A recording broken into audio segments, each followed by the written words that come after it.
নবনিযুক্ত মাননীয় প্রধানমন্ত্রীর শপথ পাঠ পরিচালনা করার জন্য রাষ্ট্রপতি মহোদয়কে বিনীত অনুরোধ জানাচ্ছি।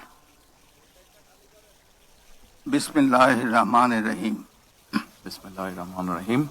আমি সশ্রদ্ধ চিত্তে তারেক রহমান সশস্ত্র চিত্রে শপথ করিতেছি যে আমি আইন অনুযায়ী সরকারের প্রধানমন্ত্রী পদের কর্তব্য বিশ্বস্ততার সহিত পালন করিব। আমি বাংলাদেশের প্রতি অকৃত্রিম বিশ্বাস ও আনুগত্য পোষণ করিব। আমি সংবিধানের রক্ষণ সমর্থন ও নিরাপত্তা বিধান করিব। আমি ভীতি বা অনুগ্রহ অনুরাগ বা বিরাগের বশবর্তী না হইয়া সকলের প্রতি আইন অনুযায়ী যথাবিহিত আচরণ করিব। এবার মাননীয় প্রধানমন্ত্রীর গোপনীয়তার শপথ পাঠ পরিচালনা করার জন্য রাষ্ট্রপতি মহোদয়কে বিনীত অনুরোধ জানাচ্ছি। আমি তারেক রহমান সশস্ত্র চিত্রে শপথ করিতেছি যে সরকারের প্রধানমন্ত্রী রূপে যে সকল বিষয় আমার বিবেচনার জন্য আনিত হইবে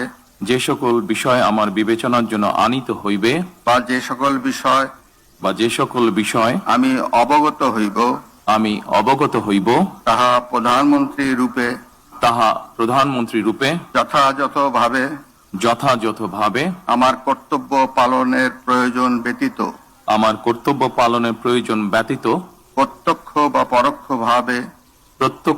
পরোক্ষভাবে কোনো ব্যক্তিকে জ্ঞাপন করিব না বা কোনো ব্যক্তির নিকট প্রকাশ করিব না। ধন্যবাদ।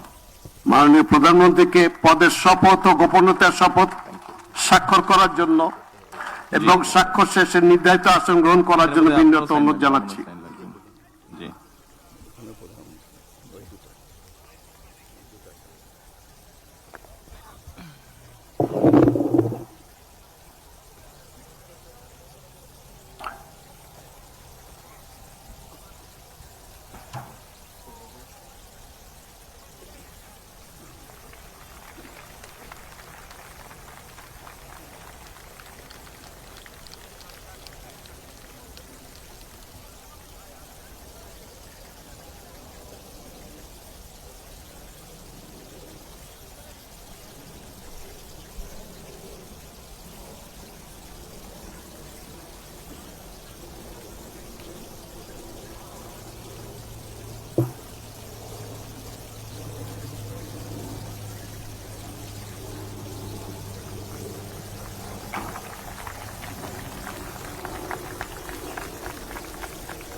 দুইটাই